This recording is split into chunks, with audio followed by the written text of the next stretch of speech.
Good evening again. I'd like to call the Committee of the Whole for the Village of Cary for December 7th, 2020 to order with roll call, please. Cavelli? Here. Walrath? Here. Weinhammer? Here. Dudek? Here. McElwain? Here. Collier? Here. Thank you. Would you join me in the Pledge of Allegiance? I pledge allegiance to the flag of the United States of America and to the republic for which it stands, one nation, under God, indivisible, with liberty and justice for all. Sorry. Now, I'll move to public comments. Anybody here other than staff? There's nobody here other than staff. So moving forward to a discussion regarding 441 West Main Street, the former senior center. Jake, you taking that? Yeah, absolutely. And a couple of slides to go through. Talked at our village board meeting about a new building. This is probably one of the older buildings that we have in town. Very historic building. I think most of the village board members are aware of this. 441 West Main Street. The village currently owns this building, this property. Used to be the senior center. A little bit about the history of the building, just for the public's benefit and also for the board. A couple historical pictures there from 1888, 1896. The building was built in 1888. One-story school, remained a school for quite some time. Was sold to the Curtis Candy Company. Eventually the village picked this building up, 1955. We've had it ever since. Most recently, and I think as most people know, this was utilized by the Park District as senior center operations. So the village had a lease with the Park District for approximately the last 18 years or so. And then also most recently, the Park District during the pandemic had recently moved their senior operations over to the community center. Just allowed them to better serve the senior population during the pandemic. So given that fact that the Park District has vacated the building, we're sitting here with this very historic building, a lot of history. We don't have any current needs for this. We've reached out to other taxing bodies. We obviously worked out a great relationship with the Sheriff's Office for this current building that we're in right now. There aren't any of those taxing bodies out there that are interested in taking over ownership of this building. So the next step is talking to the board and figuring out how you would like to proceed with the property at 441 West Main Street. I have a few options here. I think the main options that would be applicable for the village board to consider. The first one is what we're recommending. We have attached in your packet is a draft RFP that Courtney had put together. This would essentially solicit redevelopment proposals, try to find a creative, adaptive reuse of that building, just given the historic nature of that building. It would be ideal that we find someone, and I think that's the board's goal, I believe. If it's not, please correct me, but to find someone to adaptively reuse that structure. Secondly, we could just market the property. We have currently other properties that we are marketing in town just with a broker. That would be an option for the board. Also, we could go to an auction of the property, or finally just continue to what we're doing right now or have attempted to do, is to find a tenant. And as I said earlier, there aren't any local government entities that are interested in this building. So those are the four main options that we have before the board, and just looking for feedback that you have on how you'd like us to proceed. Any thoughts from anybody off the top of your head? Redevelopment, I'm great with the first option we had talked about. RFP. RFP. I think that given the local history of some of our other neighboring villages using some of their older buildings and as a centerpiece or as a portion of a redevelopment, there's some flavor out there for that right now. And we all know the housing market is extremely warm still. So I think that we might find a good market for an RFP, and then hopefully find somebody that can do something very creative to keep that building in Cary. I agree 100%. I like the adaptive reuse possibility. The worst thing that could happen is we don't get anything and then we revisit it. But I think we're all in agreement that this is a historical building that would be great to be able to have someone adapt it and utilize it. Trustee Dudek, you- No, I do like the first one as well. When I took a tour of the building, I really like the history of it. I would like to keep it in town. If we don't get anything solicited by the RFPs, I would be, I'd recommend even throwing it out there to the community and seeing if they have any ideas that maybe us as a board or staff hasn't thought of yet either, but I like number one. So I have a couple of questions, Jake. How is the building structurally? Could it be, we're talking about adapting it for other uses. Could it be adapted for other uses? Yeah, Director Simmons and I went out there with a developer just to kind of Lovely. to test the temperature to see if there would potentially be interested. And the individual that we met with is involved with the Caddy project over in Huntley. And we took him downstairs and he was pleased, I guess, pleased with the structural integrity of the building. The village probably, I don't know, 15 years, I'm guessing 15 years plus or minus, shored up the foundation of the building. And that was his main concern of when going down in the basement, he wanted to see how the structure was. And so he was initially satisfied, and that was just kind of a quick look. Okay, so as I'm one to do, I've got an oddball idea. I think to preserve it historically would be a very cool thing to do for the town. And when I first went through this, I think I even suggested, Jake, to you when you took me on a tour that, tear it down, put some townhouses there and redevelop the land. But in thinking about it, recently with some challenges that people have had in other communities, growing their businesses, expanding, and I'm thinking about this business, our building has a lot of parking around it. I mean, one of the things that comes to my mind is, wouldn't this be a cool restaurant? It has parking, it has history, it's got a built-in name, just call it 1888, you're done.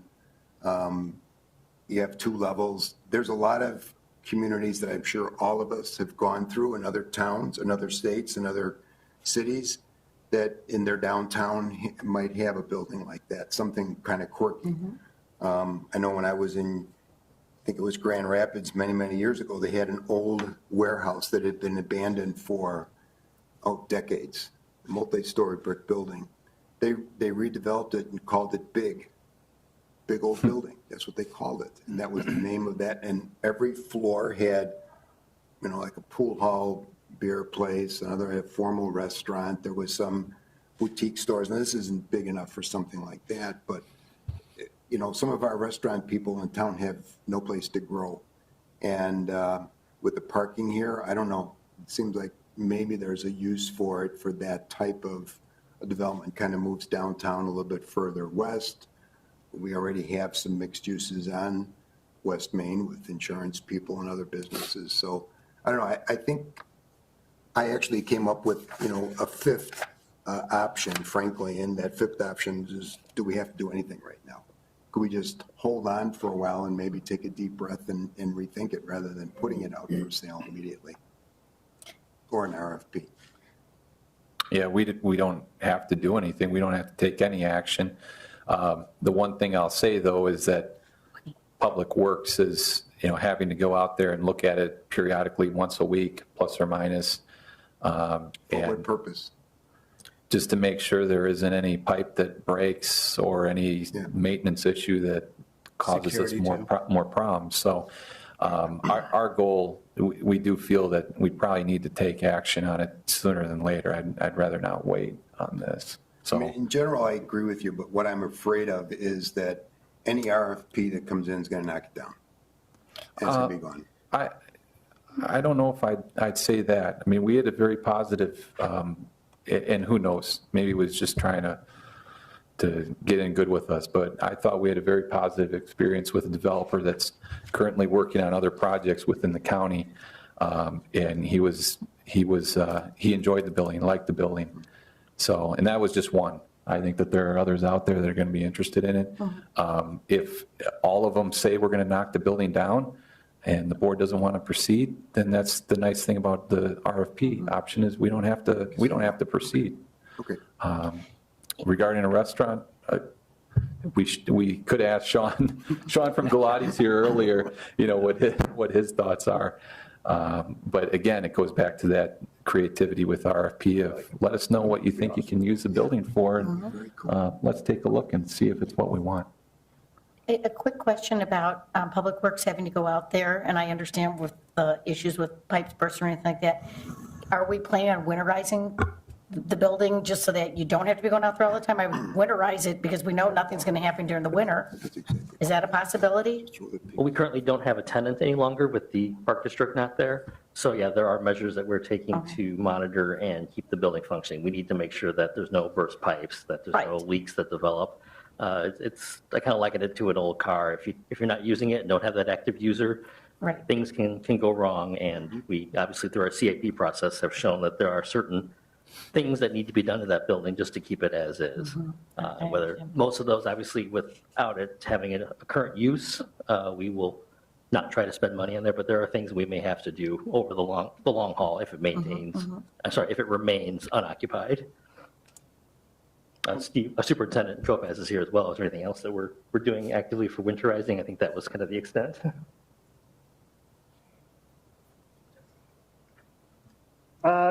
No, we can't really winterize it because it does have it does have a sprinkler system in it, so we would have to drain all that. And those could be an issue when we go to re-energize it, so it's ideal not to drain it. Through our looks through it already, we found a couple issues that could have been a security issue where someone could have gotten into the building easily. So going back and checking on it regularly is actually paying off. Okay. Thanks, Steve. Is that our only cost right now is Public Works checking the building and? Well, utilities. Minimal electric running and water? Yes. Wasn't there, I saw something in one of the weekly things about a teen center, whatever happened with that? That fizzled out. There was there was no momentum behind that. Yeah. They needed a Investor. not like an authority, like a non-for-profit or a school or somebody else that would want to take it on, and they were not able to obtain that through the Park District schools with us. Okay. Yeah, we probably would have been to you, quicker on this. Just, we wanted to give that an opportunity to the individual to explore that. Sure. And it just doesn't seem like that's going to be a possibility. Okay. I'd love the idea of adding another restaurant to the downtown. We'd have to go through rezoning of that piece of property in a residential zoning district. That could be a problem. I think I kind of like, I love the history of the building. I mean, when you go through there, I think there's a lot of opportunity in there. So in my opinion, I think an RFP that gives the board fully control and that we could make that part of the RFP that they would like to preserve the historical. I think turning it into luxury rentals or condos or something, maybe adding a garage or another structure out there to add more might bring more revenue to the village. I'd like to see we don't have to do anything. I mean, I think to take advantage of the current real estate market would be our best bet right now. But it's up to you. From what I've heard so far, everybody has been pretty much in favor of item number one. Trustee Weinhammer, do you have anything to add to that? No, I mean, just when we do, or if we do sell it, we have no control really over what happens with it afterwards. Can you hear me okay? Yes. Oh, yeah. Okay. So it does sound like the request for proposal that would be, if we want to have some sort of control over what happens, correct? That would be the best way to go? That would be, yes. And we could write into the request proposal that we want to preserve the historical building so that, and from what Jake and Brian had said before about the excitement of the prospective developer was very excited. I mean, he's involved in a lot of these types of downtown renovations. He just did one in Crystal Lake too. So I'd kind of like to see where that goes. I'd love to get it off of our books at some point. We're not in business of holding on real estate. We were able to successfully offload the parcels in Cimarron, which will help us, and that will be perpetual income coming in for all the taxing districts. So from what I'm gathering here, we're going to go out for a proposal on that. Next, discussion regarding block party rules and regulations. Who's going to take that?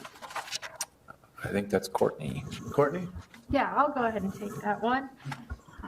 So currently, we do allow block parties in the village of Cary, and you can see the current regulations on the screen. They are limited to activities must end by 11, no liquor in the right-of-way, roadways must remain open for the emergency vehicles. You also can't block access to any residential lot. And then we do not charge for the barricades, but if they were damaged or lost, they would be assessed a fee.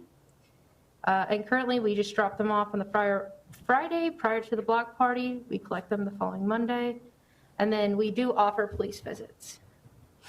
However, after looking at some neighboring communities and their block parties, as well as some situations that we've had in the past with our block parties, we are proposing some new regulations, including an application process.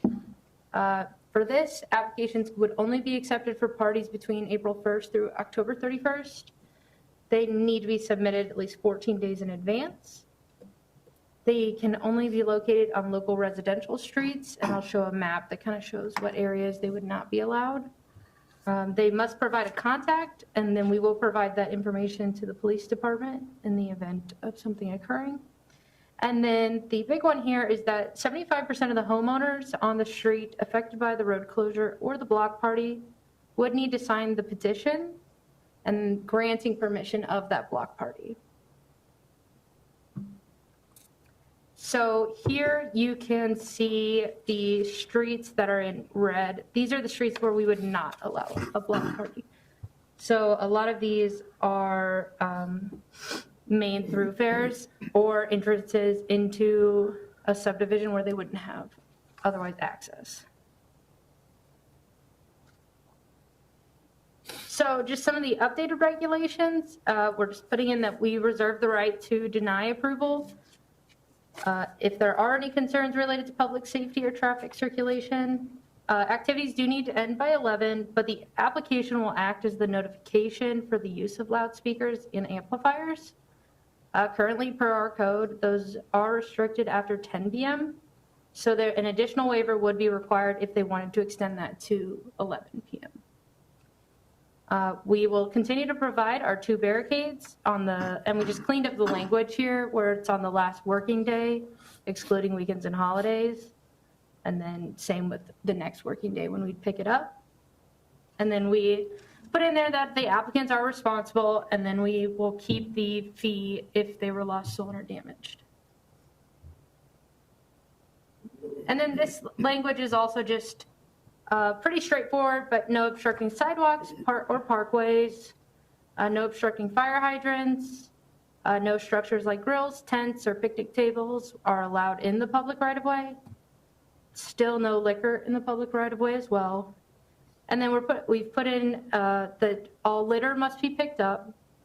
And then if they do not pick up the litter, a citation could be issued for the designated contact of the block party. And then we'll still allow visits from the police department, but we've just put in some language here that they are not guaranteed and they are restricted based upon our police department's activity. So those are the proposed regulations. Are there any questions? Do we get a lot of complaints about block parties? We have in the past received complaints about, residents that weren't aware that a block party was occurring on their block. We often have had issues in the past where we are receiving an application for a block party the day before a block party, and that causes some logistical issues as well. Okay. So, and with the 75% of homeowners, how do you know you have that? Is it the responsibility of the permit holder to go and ask people to sign? Is it? Yes, it would be the responsibility of whoever is holding the party to get those signatures. And then we would just look at, if you're throwing the block party on this street, on this block, who are the homeowners in that area? Seems fair. How many days ahead do you need to issue the, or apply for the permit? 75%. 14 days. Okay. Seems long, farther out. Is a week too short a notice? Because weather plays a huge role sometimes in people's block parties when they plan them. 2 weeks out seems long. Just a thought. Yeah, we absolutely could change that. We had some neighboring communities that have done 14 days, for example, Crystal Lake, McHenry and Huntley actually require a month in advance. So we were trying to find a nice middle ground. I was just wondering. Yeah, I think some of it, I understand what you're saying there. I think some of it too is just the preparation. You know, we obviously have a lean staff in Public Works, and for them to be able to get everything put together and delivered, sometimes that stresses the group. Okay. I also think, again, you've got the component of educating people. If we're changing some processes, letting them know what's going on. You know, that's where we've got our weekly newsletter, different ways on our Facebook that we can start saying, hey, here's some things, especially as we get near block party time, that we can let, you know, get that information out to everyone. The only quick question I had, and I don't know if it's possible or not, was regarding to item number 11, where it says all litter produced must be removed.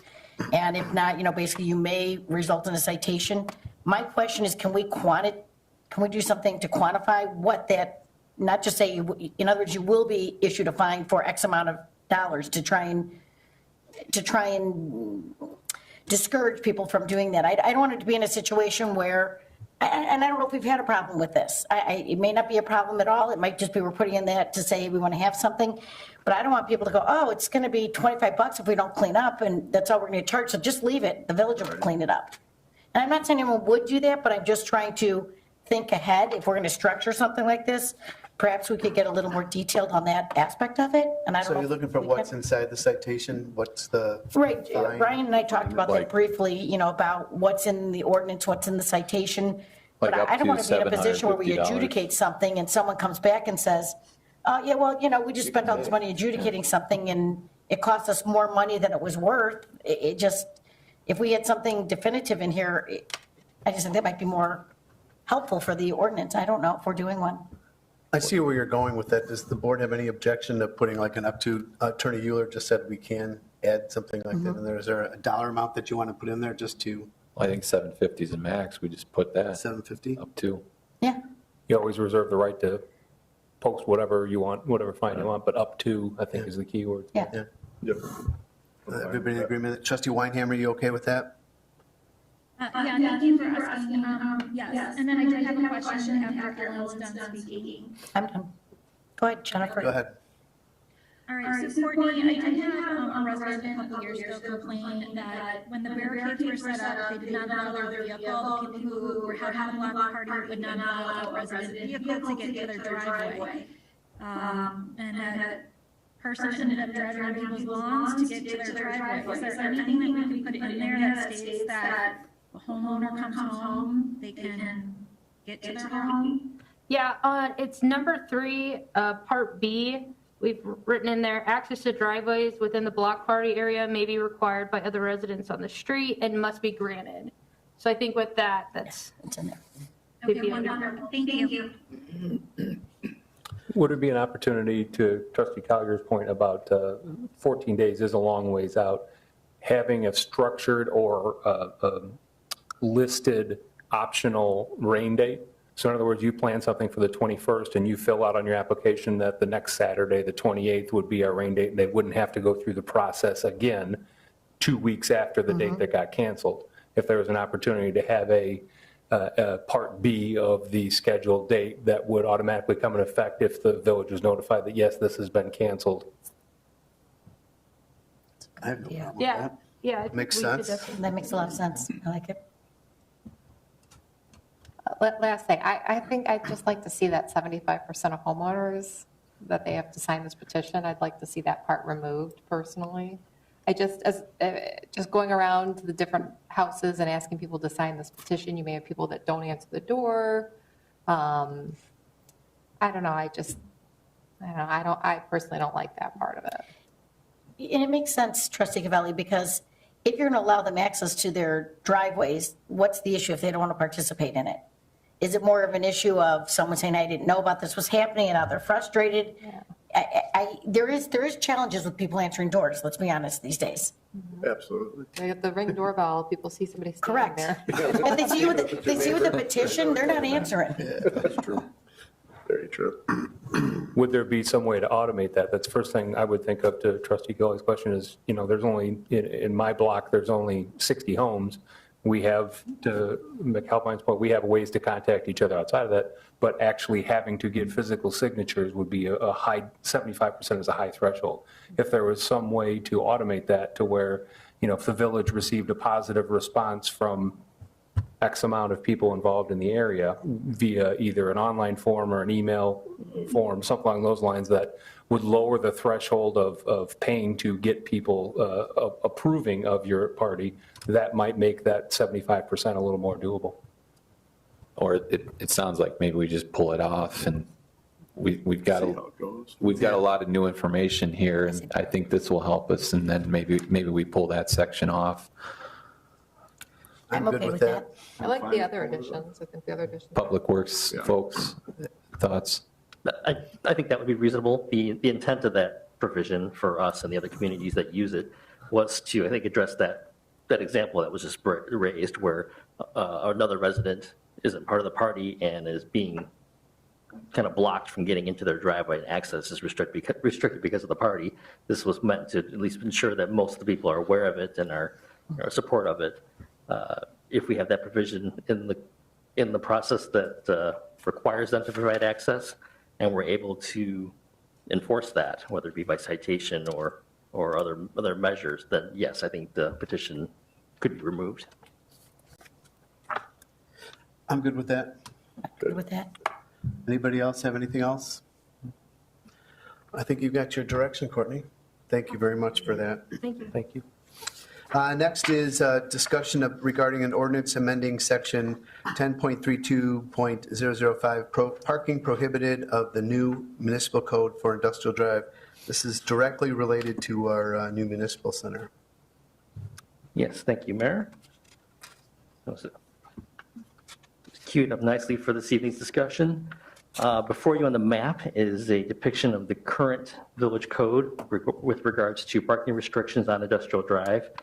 You'll see that the current code restricts parking on both sides from Carroll Algonquin Road on the east to about 280 feet east of Reuben Lane, which is the first cross street just east of the new municipal center.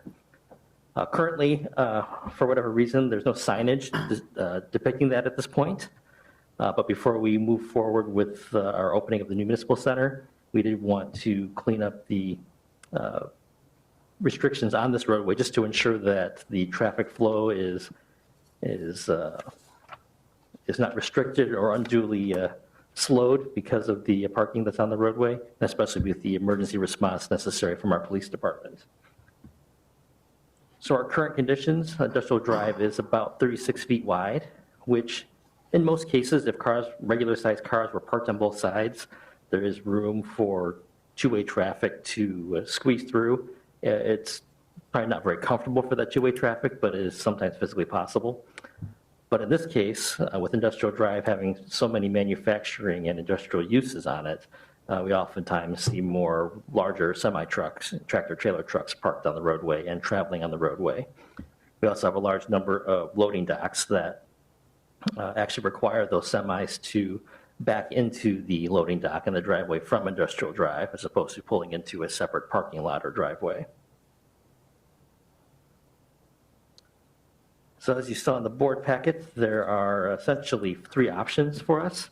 The first option would be to not have any restrictions to the east of Reuben Lane and only restrict parking on the north side of Industrial Drive west of Reuben, which would be over by the municipal center.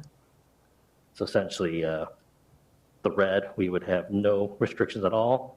The yellow, we would be restricted just on the north side.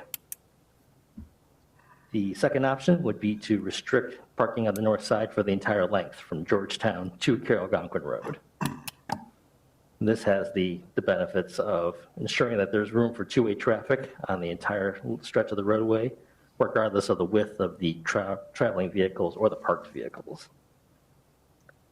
And then the third option would be to essentially mirror what the current code states and sign it to match, which would be restrict parking on both sides east of Reuben, but we're still recommending that we allow parking on the south side west of Reuben to accommodate that overflow parking that may be needed for the municipal center.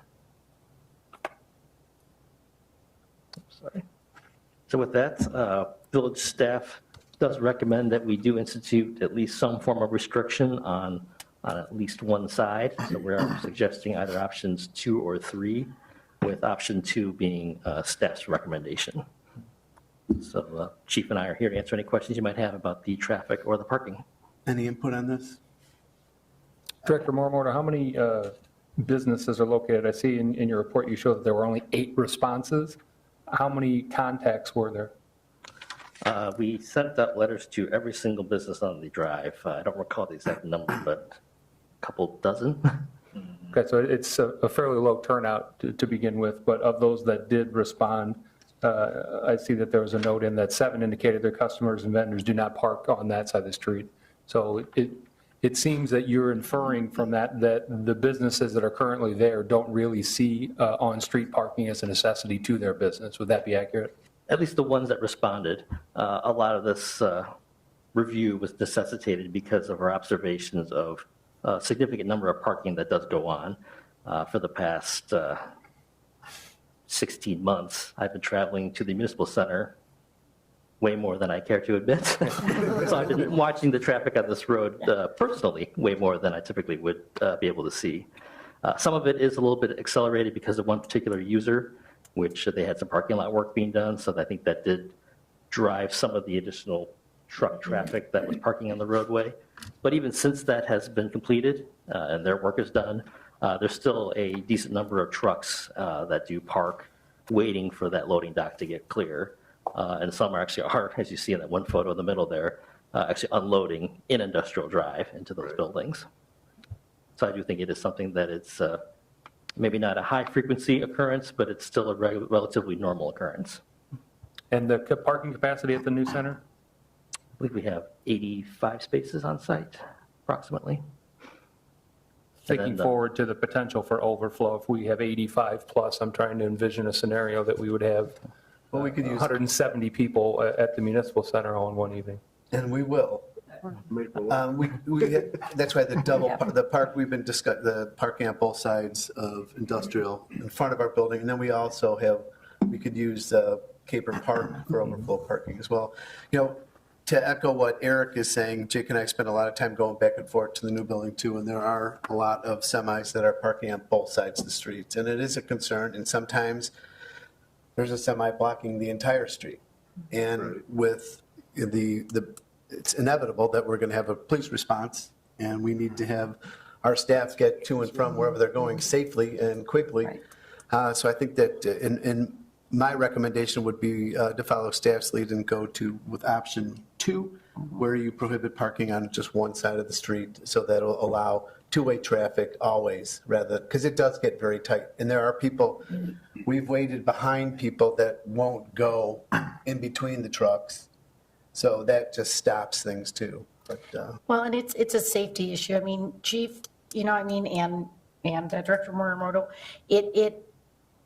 sometimes I've been there too, when they're trying to back in and trying to get in and out of the street just to back to, and that's, if there's 2 people there and they're trying to get in between there, that's kind of dicey.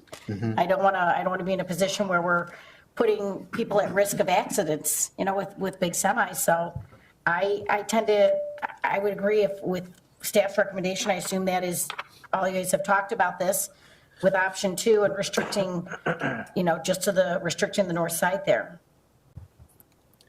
Just from the police activity aspect from the new municipal center, I think that option 2 is an absolute must. I would even be entertaining the option 3 just for that public safety reason of if you're allowing parking on one side, so you've got a full loaded semi that's legally parked on one side, and say he's just a few feet wider than maybe he should be, then there's another one going by trying to get around him, and we're trying to have a police response. You know, it seems to me that if the ownership of those buildings isn't interested enough to reply, or at least we weren't able to get to them, that maybe on-street parking isn't a high value item for them. So I think every effort should be made to get in touch with those folks to say, listen, we're seriously considering no parking allowed in this area. We want to know if that's going to affect you. And if the majority response back from them is, no, that's not going to affect my business if there's no on-street parking. And that from police staff, from chief says, listen, that's going to dramatically help our response time and make things safer, then I could easily be in favor of option 3. What's the parking restrictions on Caper Drive and Reuben right now? Can semi-stage and wait there? I don't believe there's any restriction on those roads. I'd have to double check I would that, go with though. option 3, no parking whatsoever on either side. To that point, I believe Cary Point, Chief or Director Muramoto, we don't allow any parking on the street at all in Cary Point Industrial Park, do we? That's correct. So this would just, But this is a lot wider than that, too. yeah, Cary Point is not as wide as this. yeah, there are. I mean, I also, as you're getting further up, you have a lot of people, and I know it hasn't been happening, but there are a lot of times soccer tournaments and this and that, and people are always parked on those during the weekends for soccer tournaments. I don't know if they have the ability, and granted with COVID, we haven't seen those type of activities, but at some point, let's hope, God willing, those activities will return. I don't want to all of a sudden take something away and people not have anywhere to park either. Well, Safety is the number one issue, but place the park on the. if you guys think option 2 is safe, then I'm not sure why we would want to restrict the whole thing. We do have, not to interrupt, there's one difference in this industrial park than the others. Obviously, the Municipal Center is one different use on the west end of this corridor. There is one bar and restaurant on this road as well that occasionally does have some need for overflow parking for, I believe it's volleyball tournaments, things Right. like that. But I believe that is closed or I will believe be that's closed. going away. Okay, Oh. yeah. I believe it's going to become a parking lot. I'll I take back my comment. The irony. The irony of that, yeah. So is there any sense to having this parking restriction, whichever it might be, just be applicable Monday through Friday through normal business hours, say till 5 or 6 o'clock, so the weekends could be open? Is that something you guys have thought about? I did review that. Obviously, the enforcement matter becomes a little bit different when there's a time restriction and a time limit. We did also do some traffic counts to see if the volumes did change over late night hours versus normal business hours, weekdays versus weekends. Actually, we did see the traffic fairly consistent on the weekend as well. So you still have that possibility to where the police vehicles could be obstructed if cars are parked on both sides. Sundays were a little lower than Saturdays. So I guess that would be the one day where I wouldn't think it would be as much of an issue, but Saturday's volumes were pretty consistent with weekdays. Okay. So Chief, when a truck is out there staging, getting his doors open and closed and everything like that, is that considered parking or is that just, because that's just temporary until he has the ability to back in? Is that just standing? Yeah, If it's attended, if there's someone in the driving and operating it, then it's not necessarily parked because it can be moved. So we could have signage that says no parking on either sides of the street, and we can still have trucks on both sides of the See, street. and you would normally see something that would say to the effect of no parking, standing, or stopping, right? That's what you're talking about in regards to that. And just kind of talking about access to the municipal center and throughout 14, because that generates a lot of our calls, that there are two manners to get there. The one avenue that we're talking about going down to Carroll Algonquin Road is that there's great separation from the railroad, the commuter line. Otherwise, there's another avenue of egress off of 14 near Three Oaks Road. But that has conflict with the commuter traffic or the freight traffic if there happens to be a freight train that's coming through there. I will also tell you that there's not a lot of experience with traffic crashes there. We're under 10 each year I looked at. Well, I will also tell you that we're in the area of between 157 and 344 traffic stops for speeding on that roadway. So there is, cars do carry some speed there. And then we also do have pedestrians that walk on the roadway because there's no sidewalk in that area. One other thing I was going to ask you about this, it could be both of you. Are there any, how those mandated walkways with the flashing yellow lights are all over the place nowadays? At the bend in Industrial Drive, right in the middle of this page, and then also at Cary Algonquin and Industrial Drive, are there any sort of lighting alerts planned that would tell people that there's an emergency vehicle coming down the road? No, now what you might see if and when the access road for the Metro lot comes through there might be a realignment of the industrial roadway with that roadway, and then the fire department might have something at that intersection that would allow them, to exit their fire station 1. But currently, no. And there's also, when you have, and Eric could probably talk to this more than I could, but he's, in regards to traffic engineering, is when there's not a line of sight, it's kind of difficult to put something up like that and rely on it. I'm sort of surprised that there isn't anything planned at Cary, Cary Algonquin and Industrial Drive at it, Yeah, maybe in the future. It's something that we've been kicking around that, Oh, okay. because if adding the access road to the Maplewood property, that intersection has to be realigned. And staff has come up with a couple different options too, because that's not really our intersection. Right. All right, I'm hearing something. Is there an appetite for option 3? Yes. I like Yes. option 3. Option I like personally. option 3. Trustee Weinhammer? I don't. So I guess my opinion is option 2, and to see how it goes. And then if we need to go ahead and restrict parking on both sides to do option 3. However, I don't know what the cost of something like that would be with replacing signs and things like that. Do we have a guesstimate about sign costs? It's nominal. We do carry a sign budget for replacements, and I'm not sure how many signs we'd have to put up in this particular corridor, but we're talking not tens of thousands of dollars. We're talking. I think that we have a Dozen majority of the signs, board that wants to go with option 3. Can I ask one question though? Sure. Because here's my reservation with option 3. I would agree, keeping no cars is obviously great.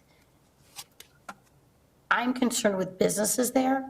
I don't want to somehow hamper our businesses from doing business and thinking that it's difficult for them to get in and out of our industrial park and saying, man, I don't want to be in Cary anymore because you can't, you can't wait if I can't back into something because another semi's there. I can't sit there and wait to get in there. I'm a little concerned with, if everyone's telling us that we have semis there on a regular basis, are we going to hamper our businesses being able to conduct their businesses as effectively as possible? Pat said if they're waiting with the truck, it's not considered parking. No, I thought you were going to put a sign that says no parking, no waiting, no. That's just what that's what He was referring to. He wasn't suggesting that. He was, Just no Chief was just parking. clarifying the Okay, so difference. that's why I'm trying to get clarification. So again, if a semi is still there trying to back in, we're not going to, and they're staying in there. So it's manned, it's not Correct. It's considered tended. parking or attended, and we're not going to put a thing that says you can't wait. Correct. Okay, then I'm fine with that. Okay. I just wanted to make sure I didn't want to all of a sudden have people saying we cannot do something. And besides, the survey that you took, you didn't get a big response. You sent it to everybody, and most people didn't have a concern with it. I can hang my head on that as well. I would be able to support option 3 with the rest of the board, too. I do want to go back to trustee Dudek's comment with the weekends, just with, those soccer fields there. So, I mean, you do want to address that and that families do have a spot to park. And isn't there a water park there too? I guess there's a parking lot over there. But it's not very big. That's the parking that you're referring to is up by Village Hall, and we will allow parking on both sides of the road. They're going to use our. We're talking more down towards from Reuben all the way down to Carroll. Yeah, so where that yellow is on your diagram, that will be parking on both sides to accommodate the Just on one municipal side. center. On one And side. then no parking the entire red section. I think though, up there, Would you be Mark, okay with that? I think it's one side.